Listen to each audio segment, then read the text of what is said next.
So, yes, now I have an opportunity to teach you a couple words. Um, Basically, with the Ugandan and African language, we have a difference with tonality. It's very important that you say things right.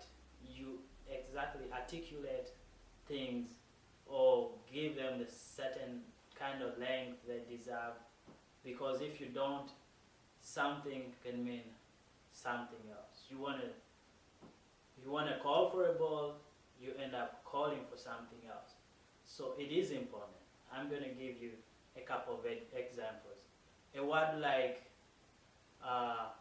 buto. Buto, a word like buto means cooking oil. Now, the same word, buto. The same word, buto, means this. Means cushion.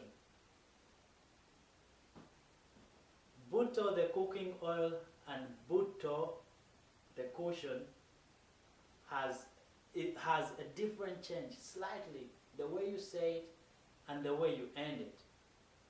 Buto, buto. It is just a slight way you say it and a slight way you give it to an ending to change the meaning. You may ask for a cushion and somebody sends you cooking oil. So the way you say it. Another word like kabaka. A word like kabaka means the king, His Majesty. The same word kabaka means catching.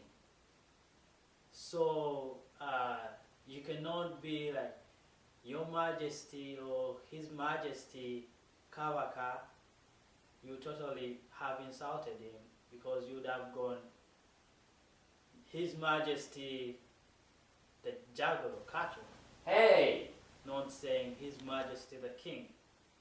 So kabaka and kabaka are two different words.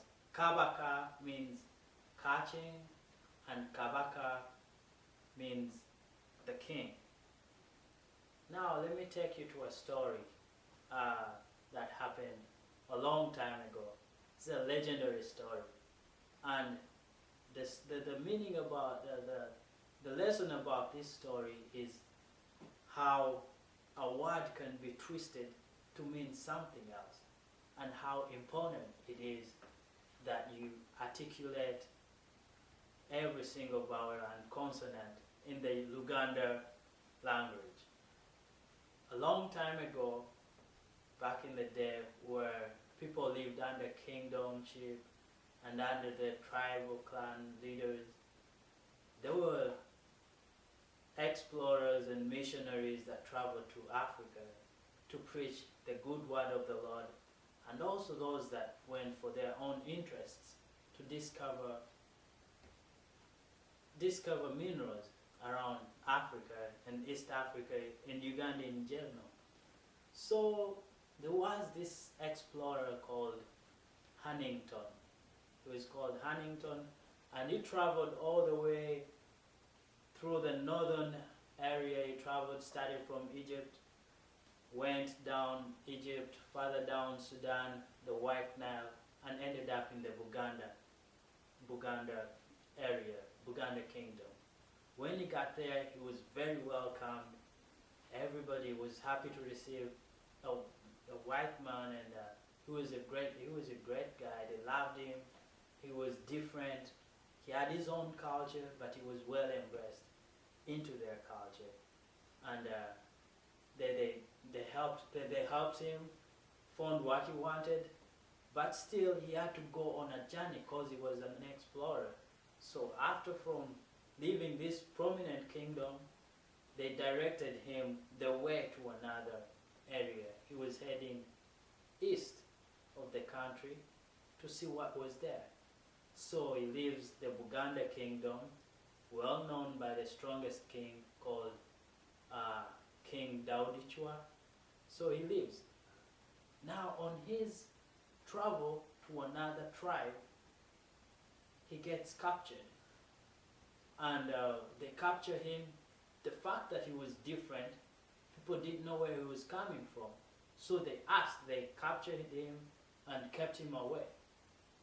And in his description, he said he knew the king next door. He was from the kingdom of Uganda, and he demanded that they should release him. They should let him go. And so they called for help from the nearby kingdom, which was the kingdom of Uganda. Asked the Kabaka of Uganda if he knew. Kabaka means the king. If the king knew who this guy was. So news came, the Kabaka did know who the guy was, and ordered them to release the guy. But he said this word. He said momote, which means releasing. So, well, the orders were clear. Momote, release the guy, I know him, and let him go to whatever he wants to do. Let him go. He's a nice guy. Release him. But through that he said momote. They traveled back to the other chief who had captured Huntington, the explorer. And the message he got was momote. The same word, but a different pronunciation. The Kabaka from Buganda said momote, they delivered momote. Momote means kill him. Momote means release him. They are the same words, but they have two different meanings just due to the pronunciation. Huntington pleaded he was not guilty. He didn't commit any offense, but he instead got killed because of the improper pronunciation of the word momote to momote. And so that was a sad story. And by the time the king sent in his troops to get help, to get him some help, he was already a dead man, and that was the end of him. So it is vital and important in my culture and my country that a word could mean totally something else by just the way you pronounce it. And that is my story for